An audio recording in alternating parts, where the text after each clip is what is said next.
Bismillahirrahmanirrahim. Assalamualaikum warahmatullahi wabarakatuh.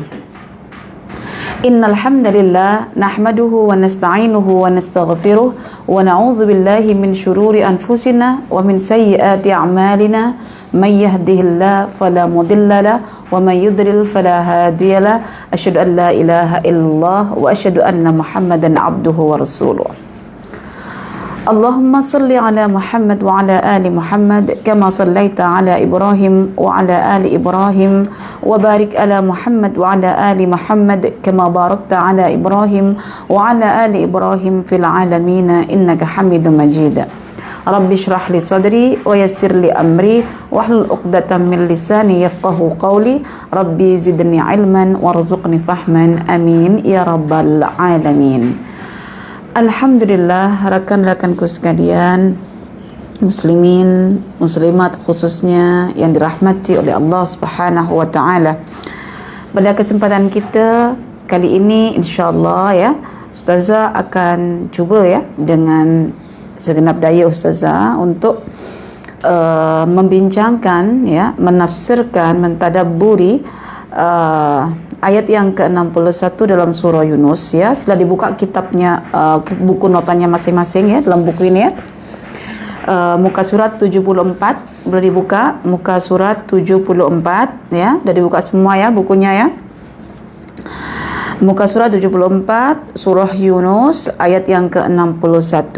Baik, Ustazah bacakan ayatnya ya. A'udzu billahi minasyaitonir rajim. Bismillahirrahmanirrahim. Wa ma takunu fi sya'nin wa ma tatlu minhu min Qur'anin wa la ta'maluna min 'amalin illa kunna 'alaikum syuhudan idh tufiduna fihi wa ma ya'zubu an rabbika min mithqali dzarratin fil ardi wala fis samai wala asghara min dzalika wala akbara illa fi kitabim mubin. Shadaqallahul azim. Maksudnya adalah wa ma takunu fi sya'nin, dan engkau wahai Muhammad tidaklah berada pada satu urusan besar. Wa ma tatlu minhu min Qur'an, dan engkau pula tidak dalam keadaan membacakan daripada Allah Ta'ala sebahagian daripada ayat-ayat Al-Quran. Wala ta'maluna min amalin, dan juga tidaklah mereka ya, umatmu melakukan amalan illa kunna alaikum syuhudan, melainkan kami menjadi saksi ke atas kalian. Idh tufiduna fi, yaitu tatkala kalian melaksanakan perbuatan itu.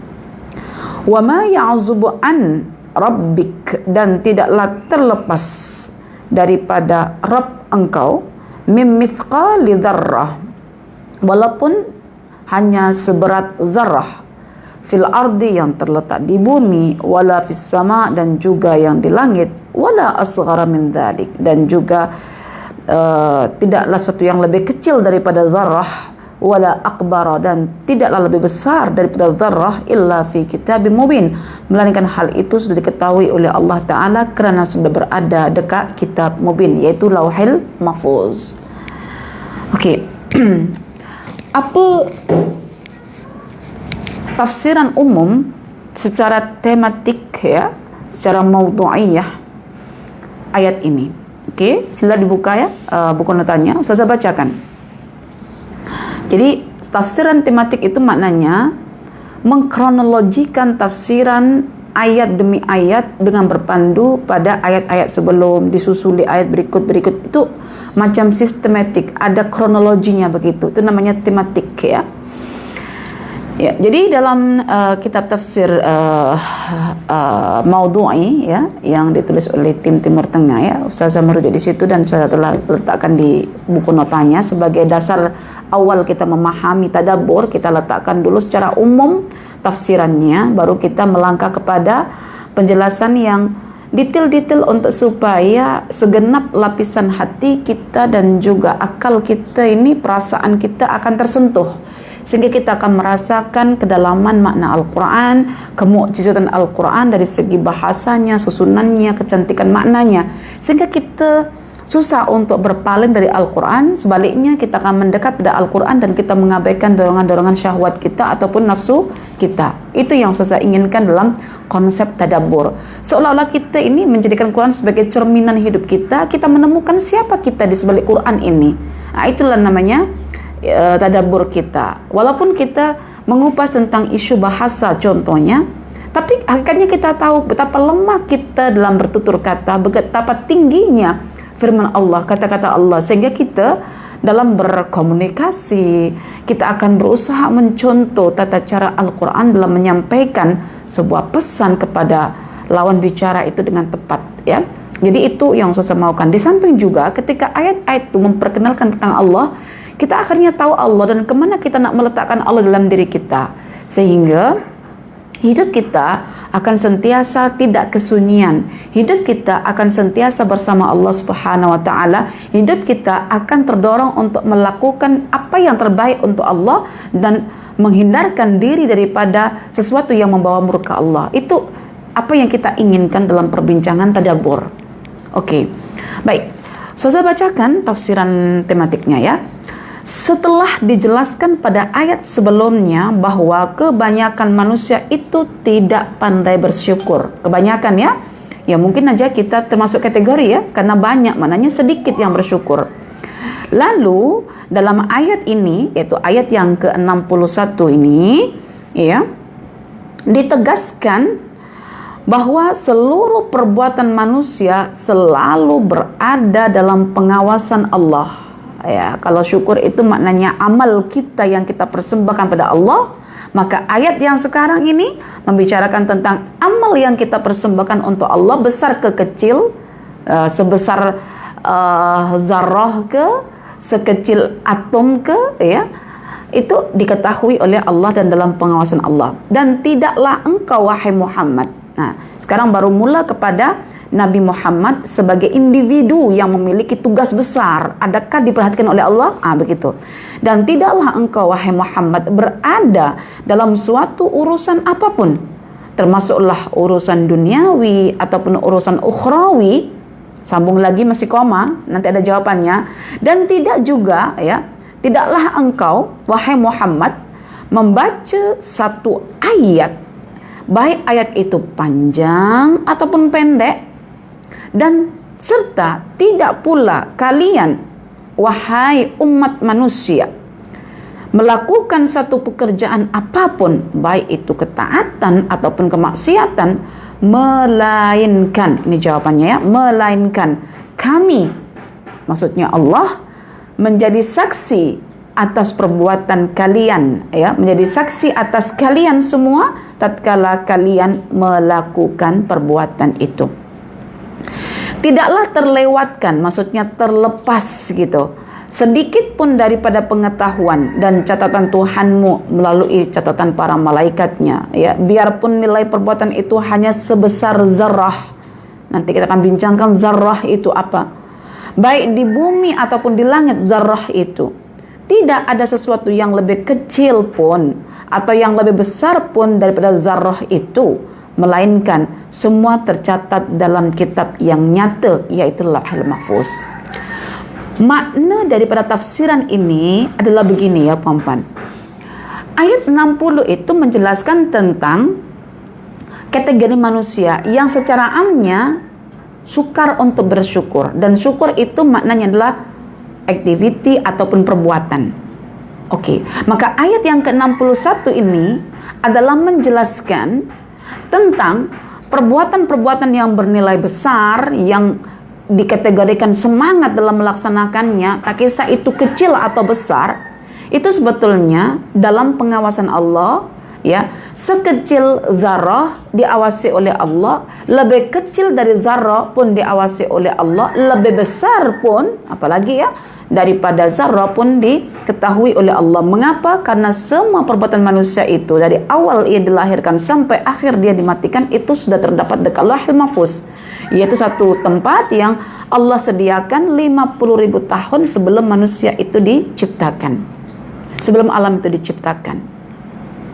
Oke, maka segala bentuk activity dimulakan daripada yang besar, yang skupnya individu sampai yang skupnya itu kolektif, daripada Nabi Muhammad, ya, kemudian manusia yang disuruh Nabi Muhammad sampai seluruh umat, ya, yang melakukan activity di atas permukaan bumi ini, yang kemudiannya seiring zaman berlalu itu akan diawasi oleh Allah Subhanahu wa taala.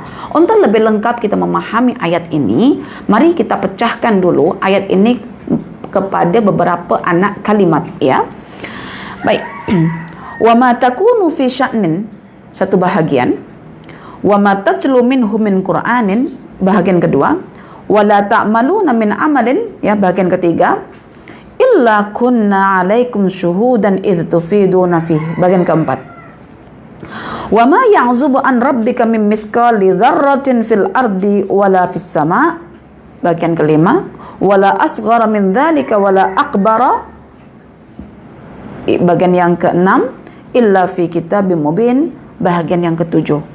Ya, ini merupakan bahagian-bahagian yang saling berhubungan untuk membentuk satu kefahaman. Lalu kefahaman itu nanti mari kita jadikan sebagai satu ilmu untuk kita amalkan selepas ini. Sama ada amalan itu berbentuk amalan qalbiyah, amalan hati, ataupun amalan jawarih, yaitu amalan anggota badan melalui lisan ataupun seluruh anggota badan.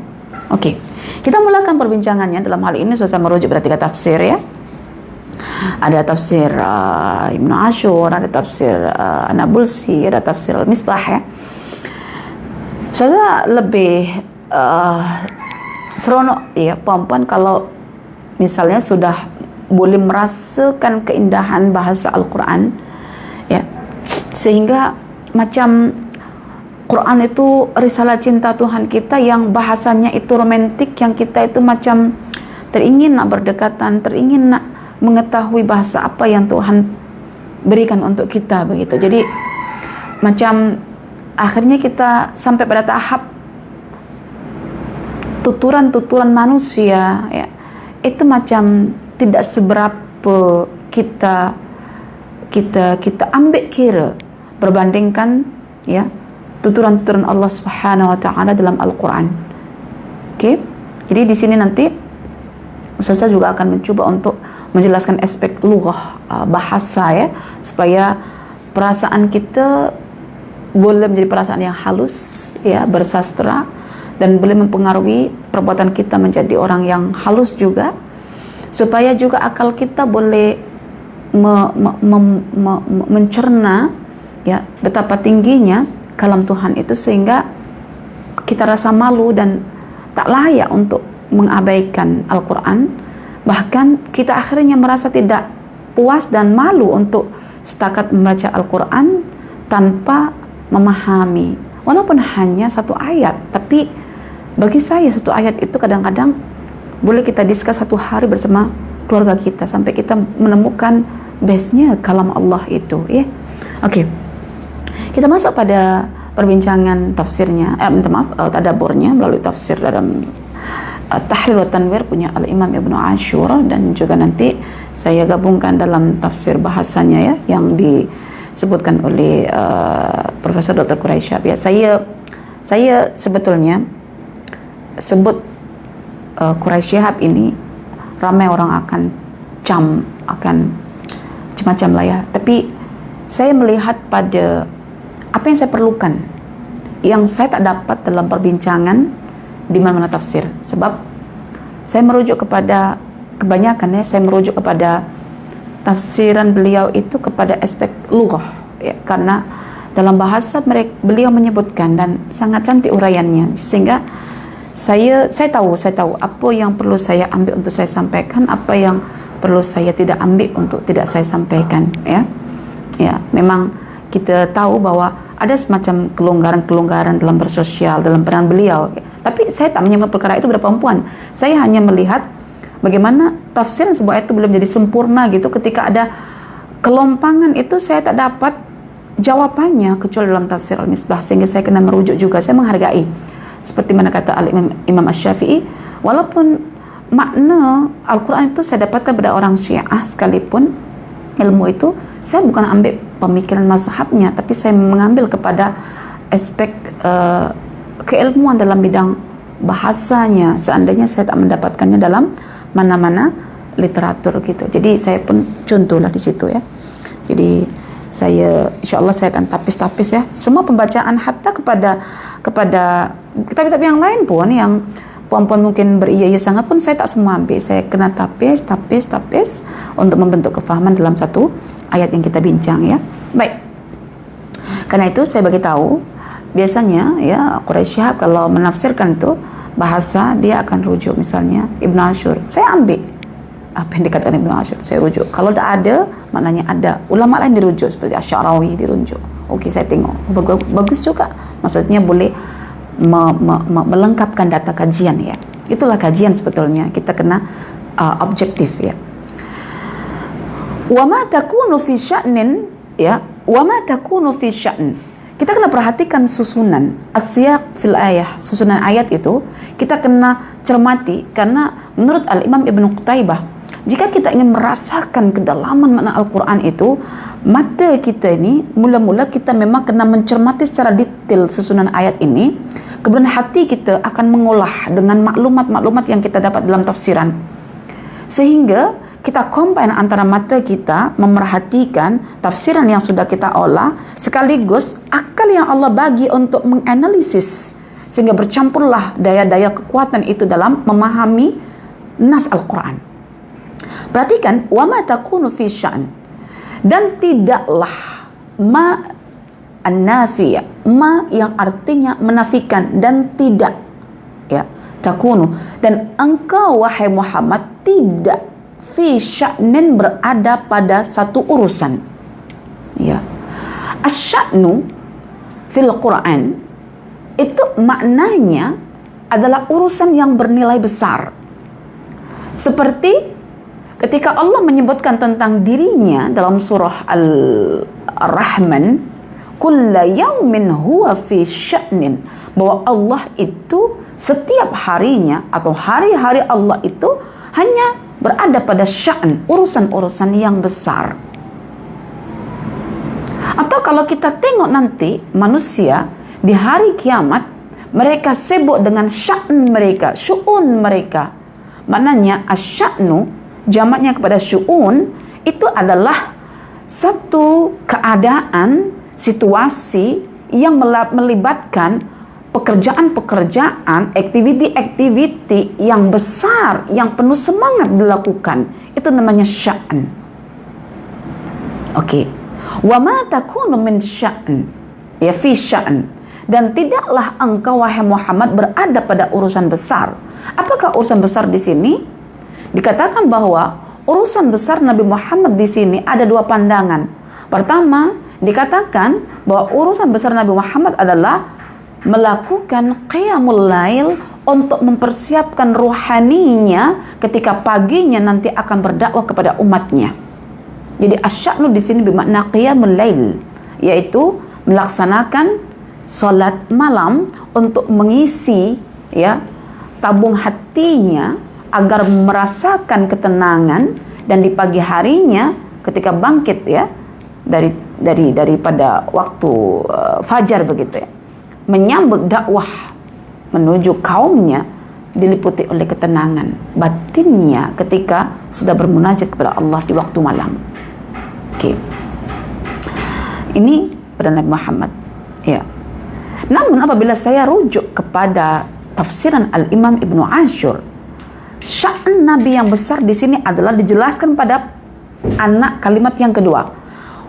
Wa ma tatslu minhu min Qur'an, dan minta maaf, dan tidaklah engkau membacakan daripada Allah Subhanahu wa taala berupa ayat Al-Qur'an. Ya. Minhu, hu di sini banyak tafsirannya. Ada yang mengatakan hu ini kembali kepada Al-Quran, hu ini kembali kepada asy-sya'an, hu ini kembali kepada Allah Ta'ala.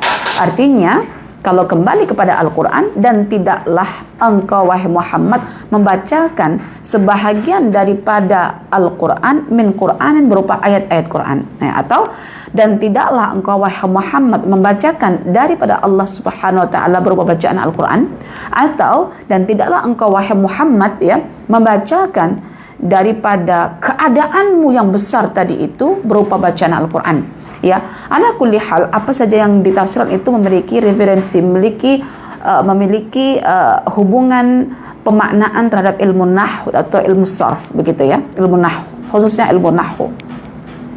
Sehingga kita boleh katakan merangkumi ketiga-tiga perkara itu. Dan tidaklah wahai Muhammad engkau membacakan daripada Allah berupa Al-Quran yang merupakan itu adalah bahagian keadaanmu yang besar, di mana engkau membacakan Al-Quran itu kepada kaum kamu.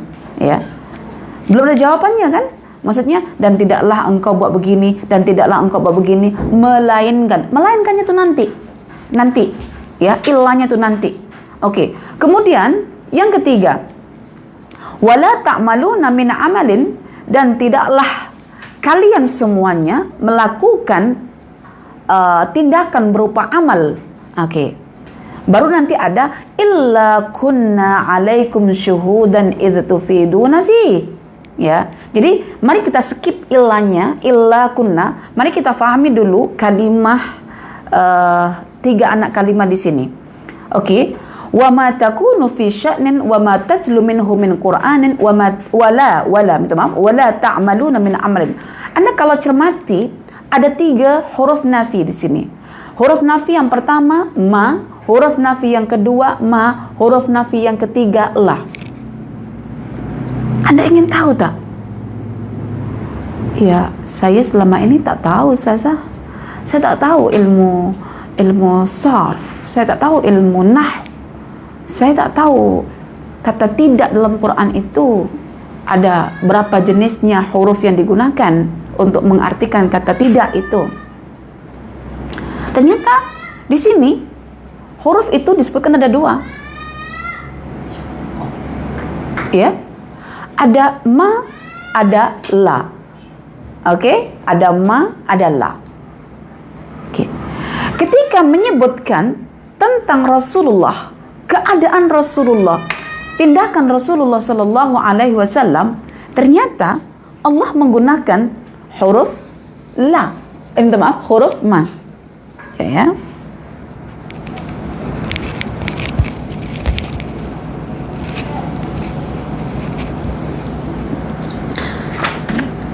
Ternyata Allah menggunakan huruf ma. Adakah ini saja? Tidak.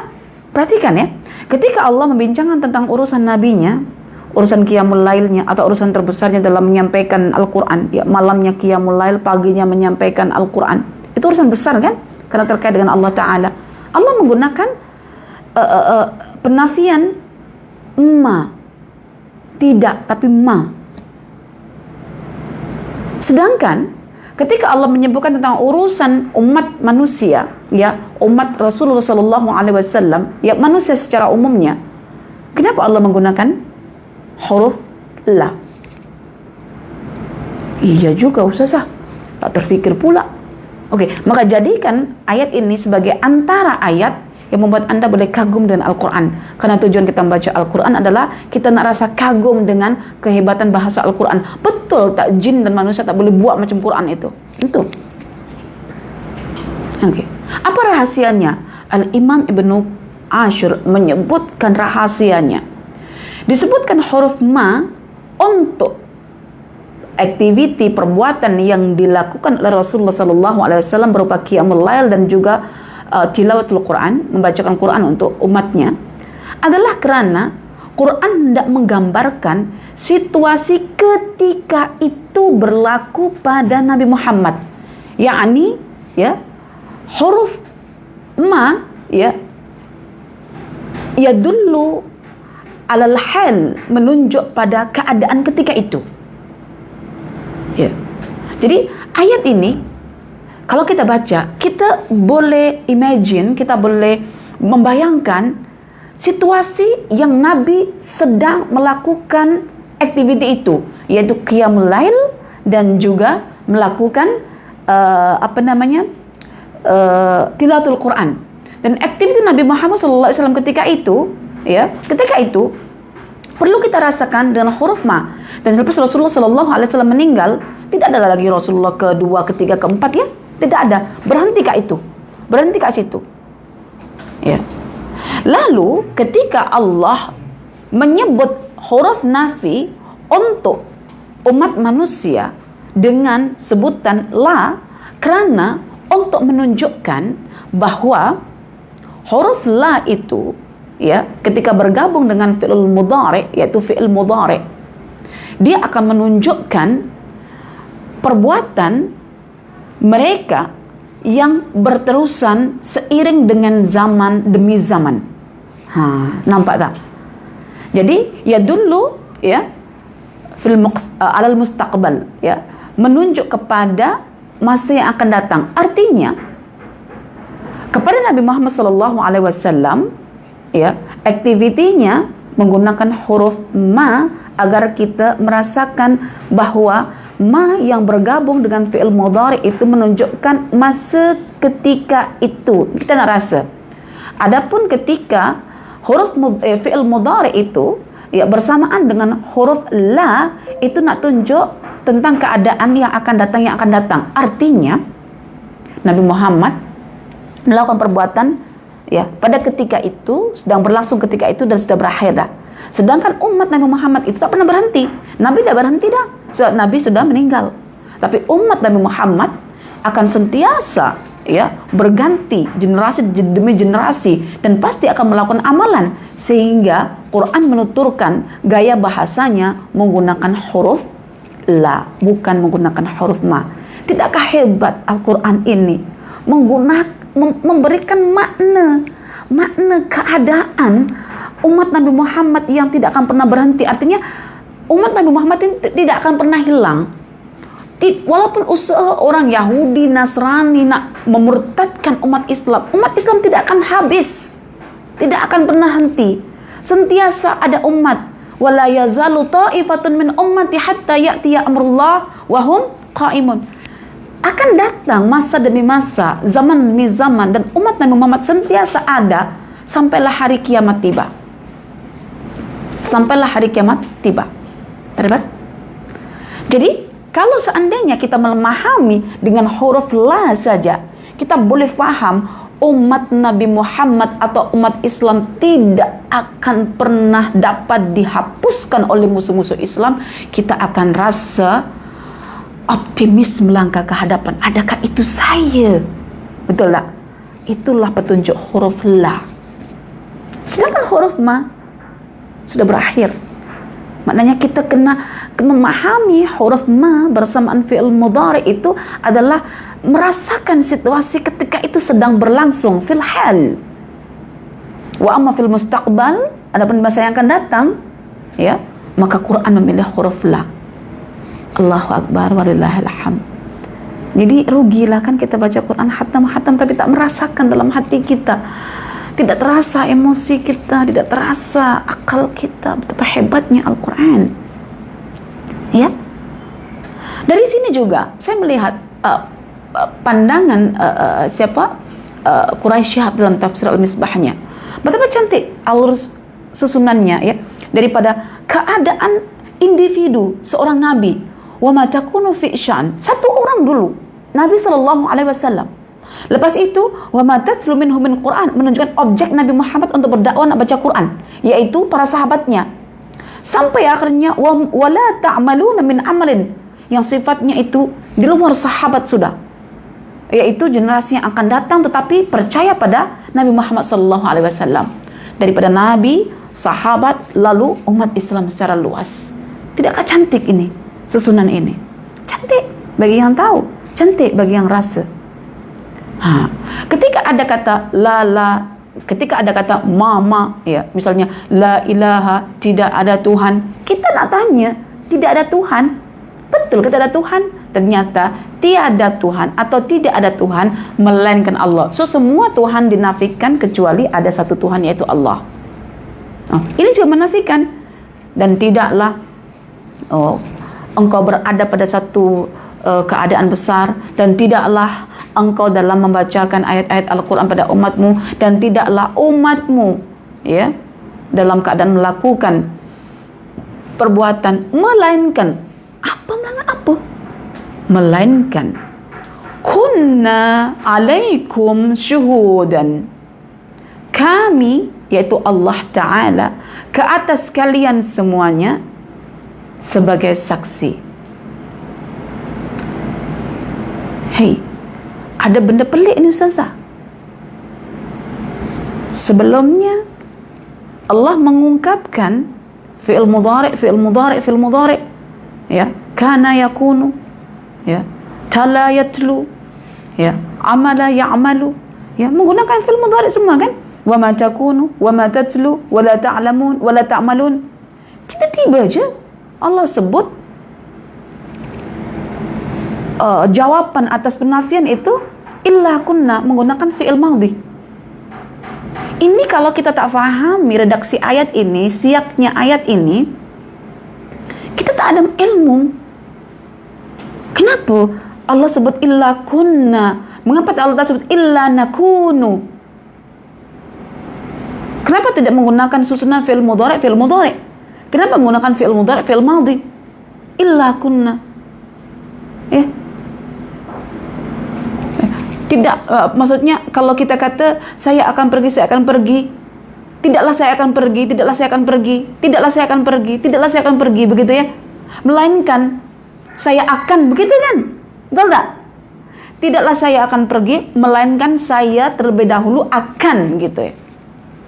Tapi di sini tidak menggunakan fi'il madhi. Apa maksudnya? Ya. Al-Imam Ibn Ashur mengatakan bahwa digunakannya fi'il madhi di sini mengulas fi'il mudhari' adalah untuk menunjukkan bahwa ya, apa yang dilakukan ya oleh mereka ini semuanya sentiasa akan diawasi oleh Allah, baik yang dilakukan ini telah lalu ataupun yang akan datang. Bukankah di sini ini Nabi Muhammad telah berlalu? Sya'an Nabi Muhammad telah berlalu, ya kan? Cilauan Nabi Muhammad untuk para sahabatnya telah berlalu. Tetapi umatnya dalam melakukan amal perbuatan masih belum berlalu, masih akan berulang kali dan akan datang. Betul. Dan lafaz yang paling tepat untuk menggabungkan perkara yang telah lalu, ya, perkara yang sedang berlaku, dan perkara yang akan berlaku kemudian seiring dengan pergantian zaman, itu tepat dibahasakan dengan menggunakan fi'il madhi. Masya Allah. Artinya dari sini kita mengetahui kehebatan Allah Subhanahu wa Ta'ala dalam hal pemantauannya, dalam hal penyaksiannya kepada perbuatan-perbuatan yang dilakukan oleh seorang individu yang telah berlalu ataupun kumpulan secara kolektif yang akan datang, ya, dengan menggunakan fi'il mudhari' itu, menunjukkan bahwa Allah ini alimul ghaib wasyahada, tahu apa yang telah berlaku, tahu apa yang sedang berlaku, tahu akan apa yang akan berlaku nanti. Di sini saja kita sudah mengetahui ilmunya Allah, karena ayat ini fokusnya adalah tentang pengetahuan Allah, tentang kealiman Allah. Yang di bawah kata alimnya Allah itu akan ada as-syahid, ada ar-raqib, ada as-sami', ada al-basir, ada al-khabir. Ya, illa kunna alaikum syuhudan. Oke. Di sini mengapa Allah tak menyebut dirinya dengan sebutan mufrad, illa, ya, menggunakan kata ana, begitu ya. Kuntu alaikum syahidan atau syahidan. Mengapa Allah menjamakkan di sini? Ya. Dalam hal ini ada pelbagai pandangan. Ada yang mengatakan bahwa, ya, seperti Ratib An-Nabulsi mengatakan bahwa ketika Allah menyebutkan tindakannya, Allah akan menggunakan dhamir nahnu, kami. Di situ tujuannya adalah Allah hendak melibatkan seluruh nama dan sifatnya pada ketika melakukan aktiviti.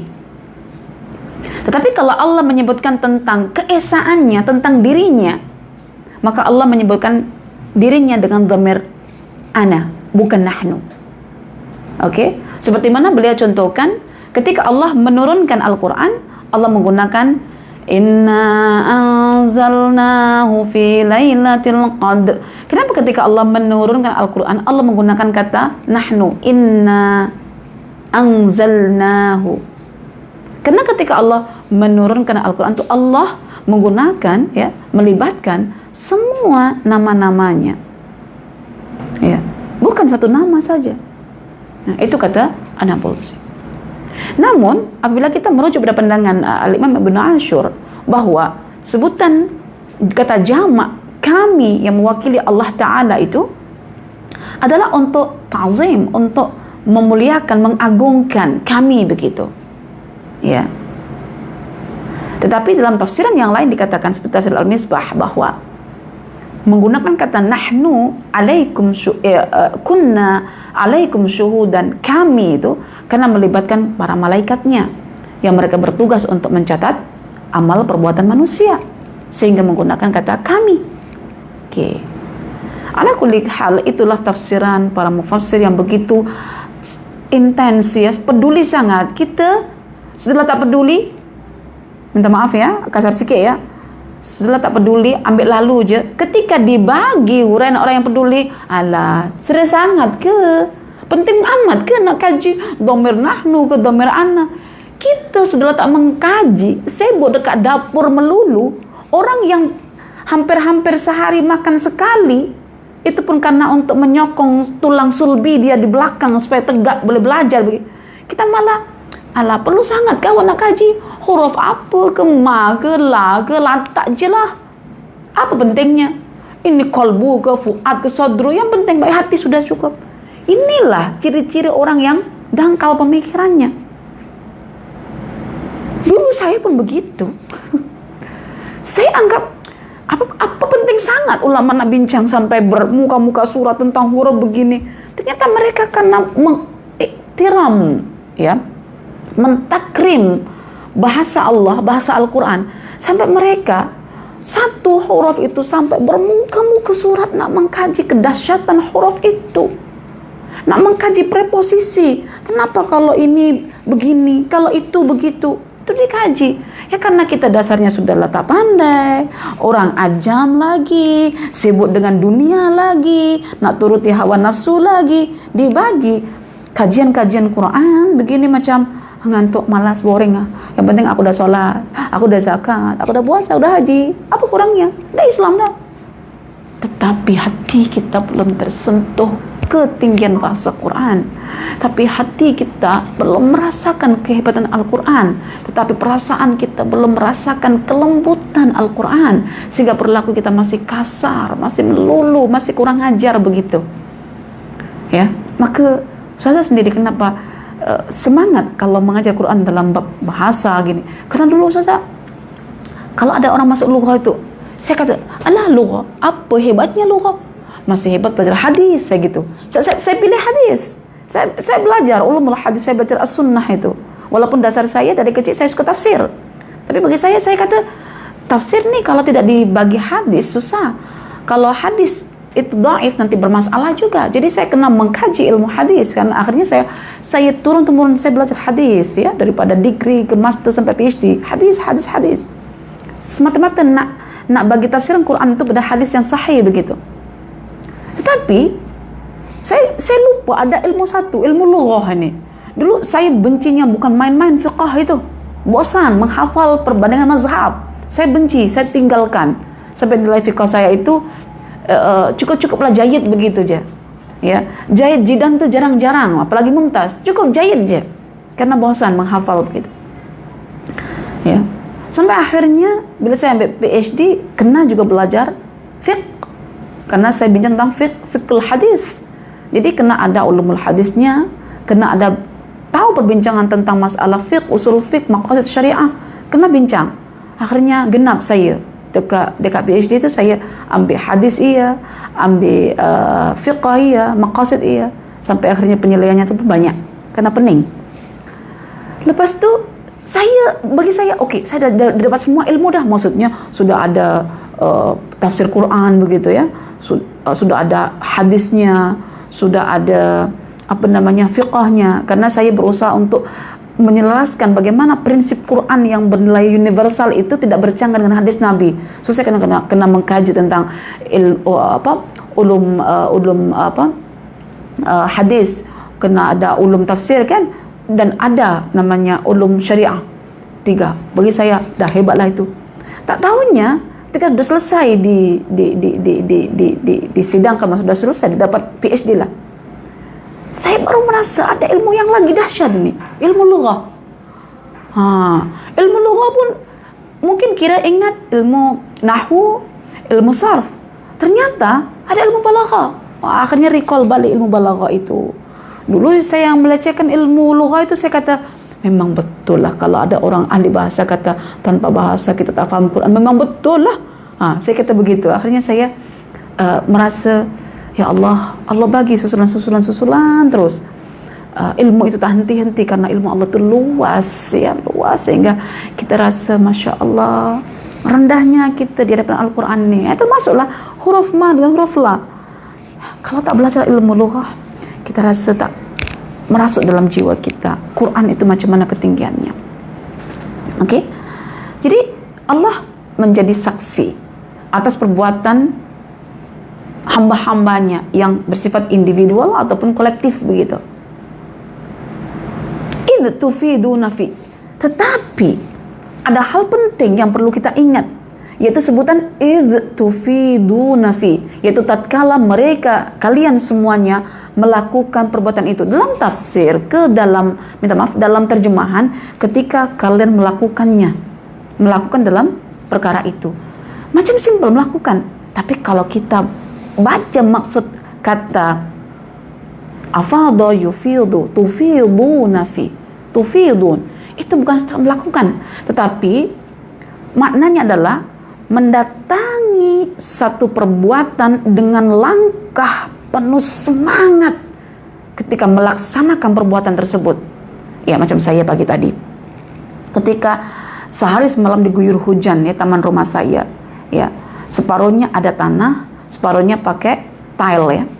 Ya, sudah tentu anak saya lalu lalang begitu ya, mesti tilenya itu kotor. Saya yakin kotor. Sementara ayah saya, ibu saya akan datang pukul 10 pagi tadi itu. Kemudian pokok-pokok yang tinggi di taman saya membuat daun-daun berguguran, mestilah kotor sangat. Jadi dengan semangatnya saya singkap tangan saya seolah-olahnya, kalau kita singkap juga malu lah, seolah-olah semangat begitu kan. Saya mengambil sapu gitu ya, sapu lidih itu. Saya semangat melangkahkan kaki saya untuk bekerja dengan serius, yaitu apa? Menyapu, mengemop lantai, tile-tile itu, membersihkan daun-daun semua yang ada dekat tanah itu. Semangat sampai berpeluh-peluh. Itulah makna idh tufiduna fi. Jadi Allah menjadi saksi. Makanya kalau berbuat sesuatu artinya itu kena serius. Tidak ada amal kecil pun yang kita lakukan pastikan di situ ada semangat besar. Karena apa? Amal yang kecil akan menghasilkan pahala yang besar apabila dibalut dengan semangat yang besar. Ya. Anda rasa kecil tak baca 1 ayat berbandingkan baca 10 ayat. Rasa kecil 1 ayat itu. Tapi Anda mendatangi dengan segenap jiwa raga Anda, langkah kaki menuju tempat ada kitabnya yang dibelek, mata berpusing-pusing melihat, tafsir dibelek-belek semuanya. Semangat dengan niat betul. Dapat ilmunya, apa perbezaan ma dengan la, apa perbezaan fi'il mudhari dengan fi'il madhi, sudah digabungkan. Apa makna itu fiduna fi? 1 ayat, semangat besar, Allah bagi kefahaman besar. Tetapi 10 ayat besar, Anda sambil baca je lah, semangat tak besar. Tak dapat apa. Cuma dapat yang namanya wa fi harfin wahidin asyru hasanat, yaitu pada 1 huruf kita akan dibagi 10 kebaikan. Tapi kita faham, kita melanggar apa yang kita baca itu pada activity kita, hilang 10 pahala itu. Kan rugi jadi kita, muflis. Tetapi satu ayat dengan niat yang besar, semangat, Masya Allah, sampai merasuk dalam jiwa kita, terkagum-kagum kita dibuatnya, itulah nilai pahala yang berterusan. Itulah yang kita katakan Quran membangkitkan spiritual kita, membangkitkan semangat kita, membangkitkan rasa dalam jiwa kita. Allah Maha Besar, Allah kalamnya itu patut untuk ditinggikan dan diutamakan berbandingkan kalam-kalam atau petua manusia. Jadi kata itu fiduna fi, merangsang kita semua dalam melakukan activity kena ada sya'an, kena bernilai besar, bukan perbuatannya itu besar tetapi dibalut oleh semangat yang besar. Itu maksudnya itu fiduna fi. Oke? Baik.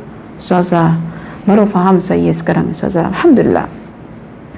Kemudian wa ma ya'zubu an rabbika min mithqali dzarratin fil ardi wala fis sama'i wala asghara min dzalika wala akbar illa fi kitabim mubin. Oke, ini adalah data penyokong sebetulnya. Ini adalah kalam Allah yang menyokong akan makna syuhudan. Allah itu asyahid, Allah itu maha menyaksikan. Apa yang disaksikan? Ya perbuatan kita. Untuk apa disaksikan? Untuk dicatat. Untuk apa dicatat? Untuk dipertanggungjawabkan sebagai bukti yang nyata kelak kita di akhirat. Oke, nak tahu sejauh manakah pemantauan Allah, penyaksian Allah? Disinilah Allah katakan, jangan kita berasumsi dulu sebelum baca ayat ini. Allah juga tengok perbuatan kita yang nampak aja, yang nilainya itu besar dilakukan, yang maksudnya perbuatan-perbuatan yang orang lain belum nampak pasti Allah juga nampak begitu. Yang kecil-kecil mungkin Allah tak nampak gitu kot. Maka disinilah Allah menunjukkan keluasan, kesempurnaan ilmunya dalam menyaksikan perbuatan-perbuatan hambanya. Wa ma ya'zubu an rabbika min mithqali dzarrah. Kata wa ma, ya, kita nak bayangkan keadaan di mana manusia sedang diawasi oleh Allah dan tidaklah, ya, sesuatu itu, ya, terlepas daripada Tuhanmu. Kata al-uzbu, kata ya'zubu, al-uzbu itu maknanya adalah al-bu'du, jauh. Ya. Sehingga karena jauh itu, jadi ayat ini ditafsirkan menjadi al-khafa, yaitu samar. Kalau samar maknanya tidak kelihatan. Nah, sesuatu yang jauh itu akan terlihat samar, sesuatu yang samar itu tak terlihat begitu. Tersembunyi, terselindung karena jaraknya jauh. Maka Allah menggunakan kata wa ma ya'zubu.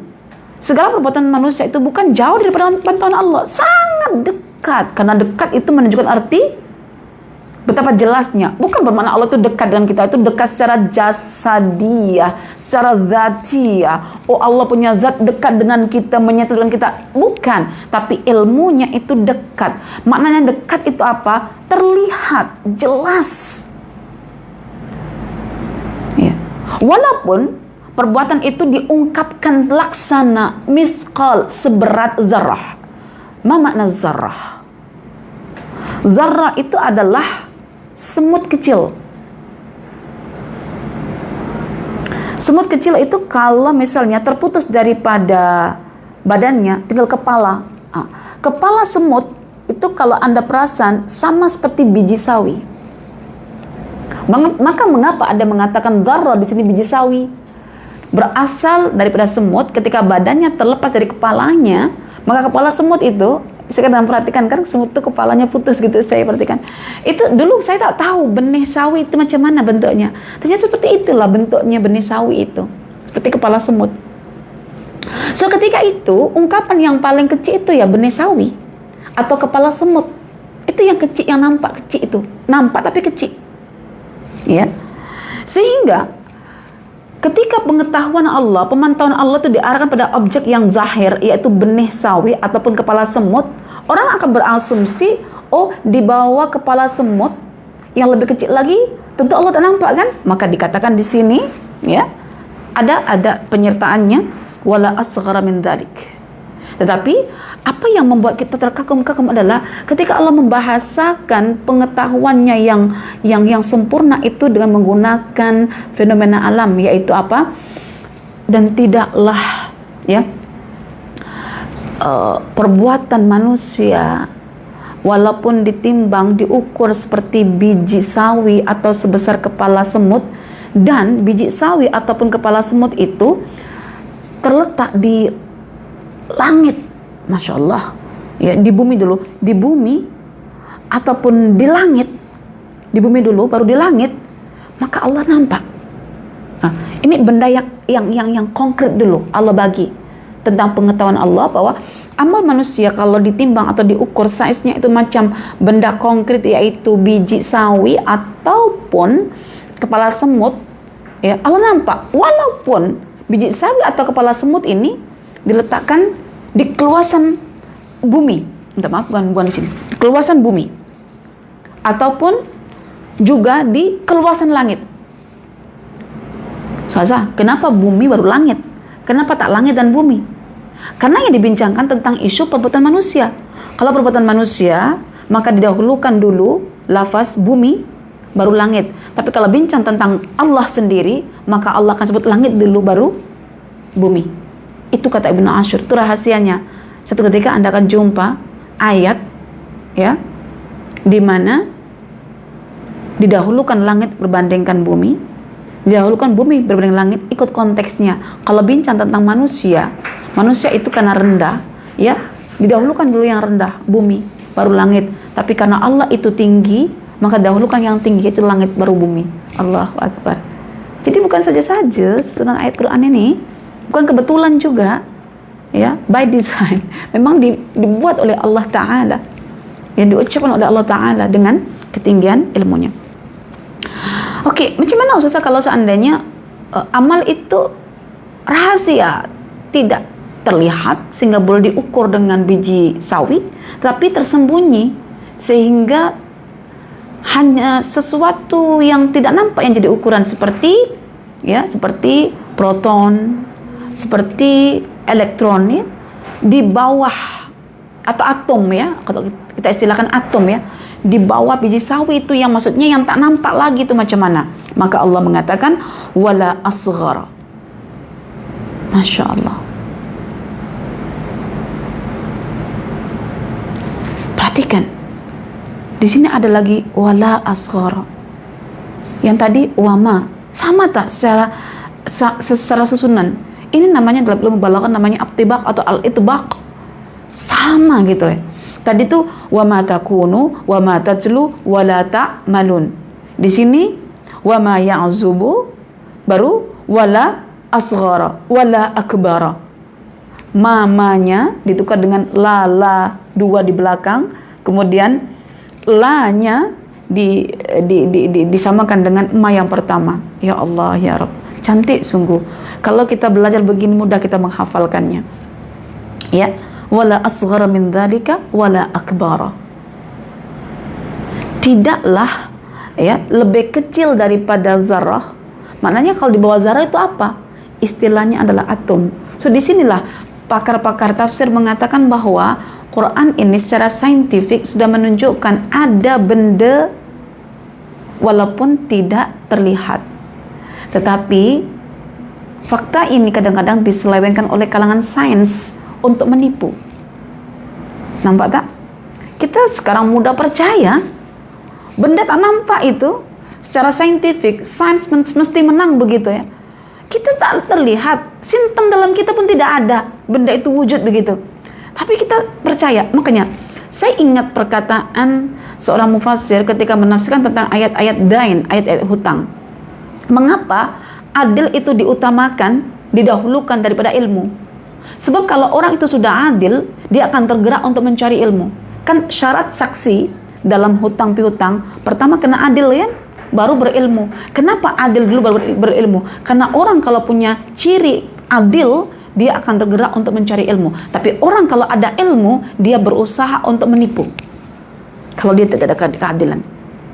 Oke, maka benda yang halus di bawah zarah kita sebut dengan istilah atom. Dan memang atom itu secara kesannya dan dalam pembuktiannya itu memang ada begitu. Tidak ada unsur penipuan sehingga dipecah-pecah sehingga menjadi ada proton, neutron, elektron, apa macam-macam tron-tron tuh ya. Cuma kita jangan tertipu ya dengan pseudoscience yang mereka orang-orang kafir atas nama sains berusaha untuk menipu orang Islam yang sudah jauh dari Al-Quran yang dianggap sebagai domba tersesat, yaitu golongan manusia yang bodoh ya. Sehingga kebodohan manusia khususnya umat Islam membuat mereka umat Islam tak mampu membezakan ini tipuan ke ini hakikat, sehingga yang baik dianggap salah, yang baik dianggap buruk, yang buruk dianggap baik, yang benar dianggap salah, yang salah dianggap benar. Itu akhir zaman. Nampak ya di sini ya? Wala asghara min dzalika. Wala akbar, atau yang lebih besar daripada zarah. Artinya Allah melihat zarah sebagai tolak ukur, standar, ya, standar benda ada, tidaklah besar, tidaklah kecil begitu.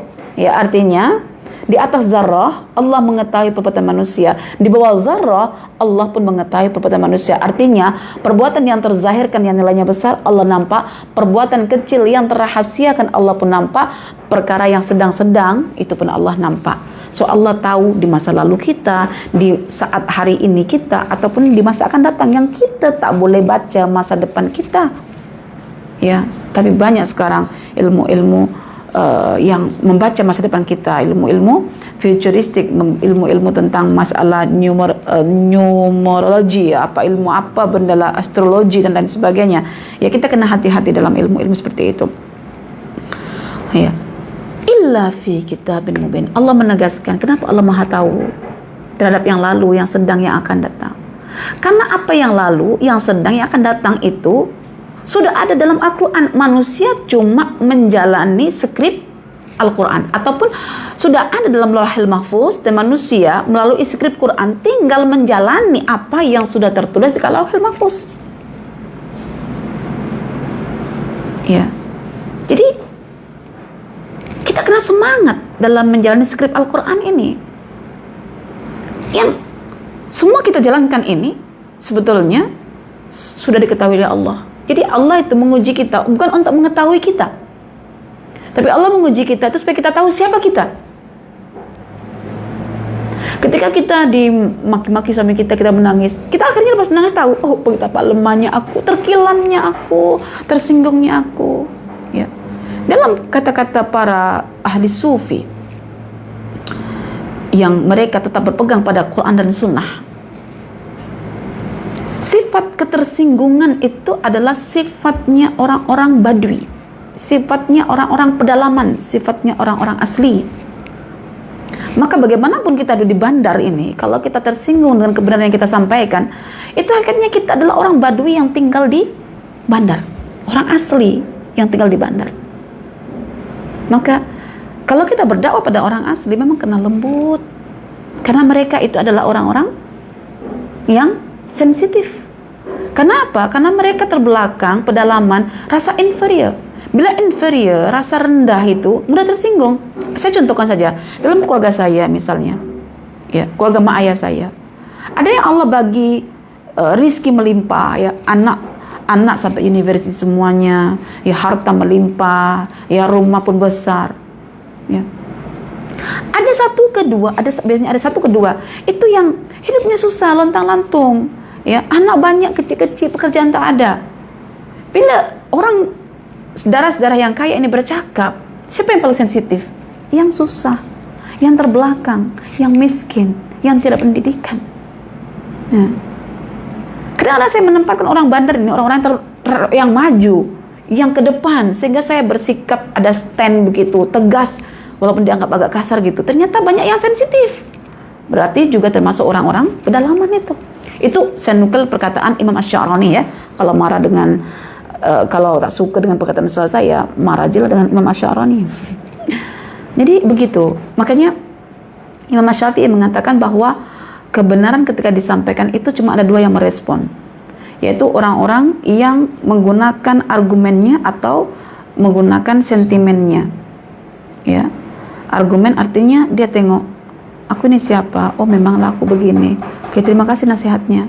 Ada yang sentimen, pakai yang sensitif, ya.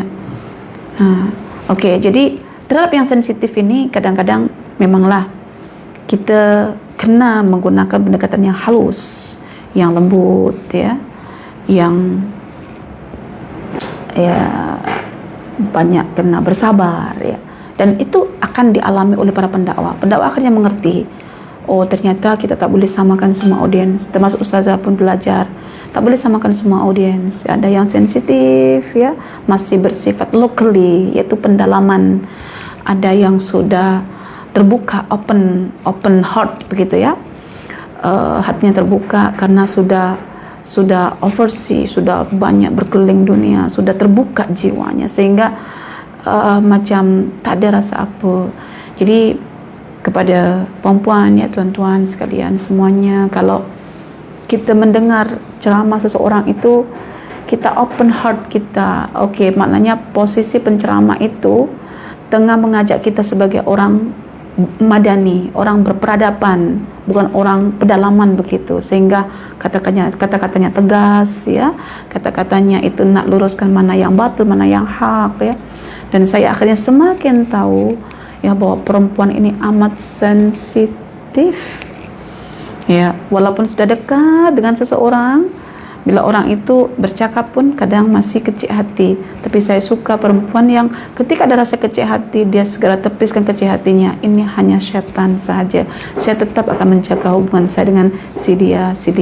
Saya anggap dia sebagai kakak saya anggap dia sebagai mak saya anggap dia sebagai adik saya anggap dia sebagai saudara saya. So apapun perkataan dia, saya tengok diri saya.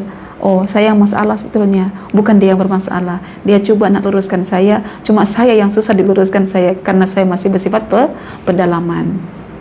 Okey, baik perempuan dan tuan-tuan sekalian, ya, yang saya hormati, dari sinilah hasil tadabbur boleh kita keluarkan, berbuat zikrahnya, bahwa Allah itu maha tahu, ya, pengetahuan Allah akan perbuatan kita itu kita laksanakan macam benih sawi kepala semut itu yang ditabur di bumi, ya, tetap benda itu ada wujud.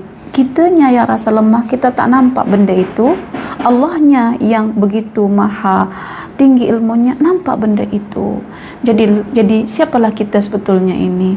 Kita ini hanyalah makhluk Allah yang disaksikan oleh Allah. Apa yang disaksikan? Amal perbuatan kita. Maka marilah kita hidup bersama Allah, sentiasa merasa diawasi oleh Allah, karena kita sebagai khalifah Allah akan mempertanggungjawabkan apa yang kita amalkan di dunia, dan tanggung jawab kita adalah sama ada kita akan bertanggung jawab nanti dengan mendapatkan surga ataupun mendapatkan neraka.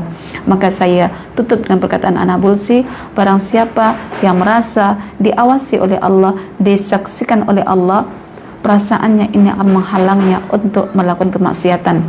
Barang siapa yang melakukan kemaksiatan, hakikatnya dia merasa lepas dari pantauan Allah. So Allah Asy-Syahid akan sentiasa menyaksikan kita.